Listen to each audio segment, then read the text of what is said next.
எதை நீங்க அதிகமா நம்புறீங்களோ நீங்க அதாவே மாறிட்டு வரீங்க. எனக்கு உடம்புல ஒரு பிரச்சனை இருக்குன்னு நம்பிக்கிட்டே இருக்கீங்கன்னா பிரச்சனை இன்னும் அதிகமாகுது.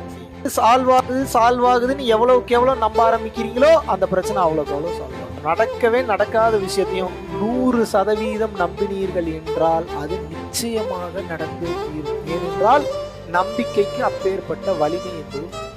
எனக்கு ஒரு பிரச்சனை நடக்குது அப்படின்னா அந்த பிரச்சனை காரணம் இல்லாம நடக்கல அப்படின்றத முதல்ல ஏத்துக்கணும். உங்களுக்கு எதுக்கு தெரியுமா இப்ப இவ்வளவு குடும்ப பிரச்சனை வருது, இவ்வளவு டென்ஷன் வருது, இவ்வளவு கவலை வருது?